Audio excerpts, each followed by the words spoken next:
Pernah kepikiran nggak sih, apakah realitas yang kita jalani ini cuma sekumpulan kebetulan yang acak, atau jangan-jangan ada sebuah logika besar di baliknya? Nah, kali ini kita akan coba melakukan sesuatu yang ambisius. Membangun sebuah model realitas dari nol, hanya dengan menggunakan akal sehat sebagai pemandu kita. Oke, jadi ini dia tantangannya. Bisakah kita hanya dengan modal logika merangkai sebuah penjelasan tentang alam semesta yang masuk akal? Mungkinkah semua kerumitan di sekitar kita ini, mulai dari galaksi sampai sel tubuh kita, sebenarnya adalah bagian dari satu sistem yang koheren dari awal sampai akhir? Yuk, kita cari tahu. Mari kita mulai dari yang paling dasar, yang paling simpel. Gini deh, Anda lihat ada bola menggelinding. Pasti Anda langsung mikir, oke, ada sesuatu yang tadi dorong bola itu. Nah, itu prinsip inti kita. Setiap efek yang kita amati, pasti punya penyebab. Tapi, coba deh kita tarik lebih jauh lagi.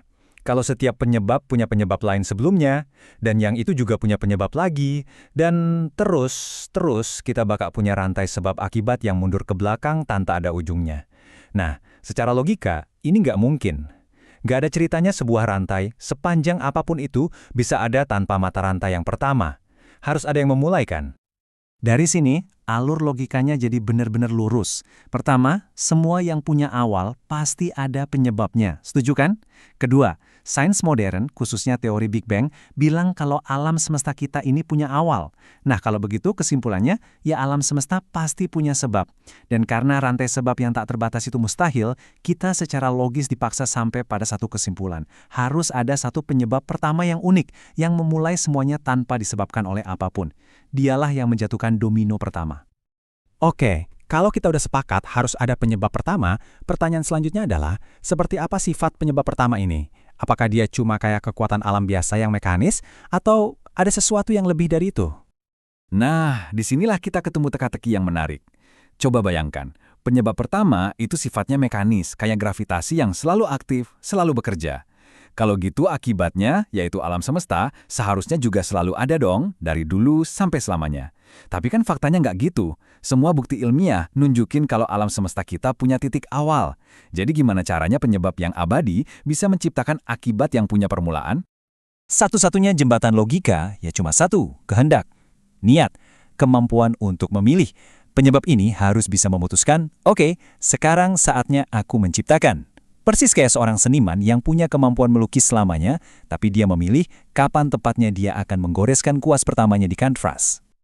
Dan coba lihat lebih dalam lagi, alam semesta kita ini bukan cuma ada, tapi juga sangat teratur. Ada hukum fisika yang presisi banget. Kalau aja salah satu angkanya beda sedikit, kita semua nggak akan ada di sini. Ini tuh kayak kita lagi jalan di pantai terus nemu jam tangan yang rumit. Kita nggak mungkin mikir jam itu muncul karena kebetulan kan? Pasti kita mikir ada pembuatnya yang cerdas. Nah, keteraturan alam semesta ini juga menyiratkan adanya seorang arsitek yang berpengetahuan. Nah ini nih, pertanyaan yang mungkin paling sering ditanyain orang. Kalau realitas ini memang dirancang, kok kelihatannya banyak banget cacatnya? Kenapa ada begitu banyak penderitaan dan ketidakadilan?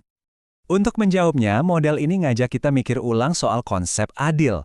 Mungkin keadilan itu bukan berarti semua orang dapat kartu yang sama di awal permainan, tapi keadilan adalah ketika setiap pemain diberi ujian yang pas, yang sesuai dengan kapasitas dan kartu yang mereka pegang. Jadi yang adil itu ujiannya, bukan kondisi awalnya. Kerangka berpikir ini benar-benar mengubah perspektif kita. Hal-hal yang biasanya kita anggap bug atau cacat dalam sistem, seperti penderitaan atau ketidaksetaraan, dalam model ini justru jadi fitur. Fitur yang penting. Gimana caranya kita bisa belajar sabar kalau nggak pernah diuji dengan kesulitan? Gimana kita bisa jadi pemberani kalau nggak pernah ada bahaya? Jadi semua masalah ini sebenarnya adalah alat di dalam sebuah arena ujian moral raksasa. Oke, kalau hidup ini adalah sebuah ujian, terus hasilnya gimana? Kapan rapornya dibagikan? Apa cuma sampai sini aja? Coba deh pikirin, di dunia ini, berapa banyak perbuatan baik yang dilakukan diam-diam dan nggak pernah ada yang tahu? Sebaliknya, berapa banyak kejahatan yang lolos dari hukum? Bahkan niat tulus di hati seseorang, itu kan tersembunyi. Jadi, data untuk ujian kehidupan ini jelas nggak lengkap kalau cuma dilihat dari apa yang tampak di dunia. Kita semua pernah lihat kan, orang jahat yang hidupnya enak sampai tua, sementara anak kecil yang nggak salah apa-apa, malah menderita. Jelas banget perhitungannya belum lunas di sini, akunnya masih belum seimbang. Jadi pertanyaannya, kalau sistem ini premisnya adalah keadilan yang sempurna, masa sih ceritanya selesai dengan kondisi yang timpang begini? Itu kan jadi kontradiktif, logikanya nggak nyambung. Oleh karena itu, secara logika harus ada semacam perhitungan akhir. Harus ada babak lanjutan di mana semua data yang tersembunyi dibuka dan semua perhitungan diselesaikan. Sebuah kehidupan setelah kematian menjadi sebuah kebutuhan logis agar sistem ini benar-benar bisa disebut adil. Ini bukan soal harapan, tapi soal kelengkapan logika dari sistem itu sendiri. Nah, kalau kita terima model ini sebagai kerangka yang koheren, terus apa gunanya buat kita sehari-hari? Gimana cara kita memainkan permainan ini dengan benar? Ini ibaratnya kita dikasih sistem operasi baru buat menjalani hidup. Fokus kita jadi bergeser. Bukan lagi soal keadaan di luar yang nggak bisa kita kontrol, tapi soal pilihan-pilihan di dalam diri kita.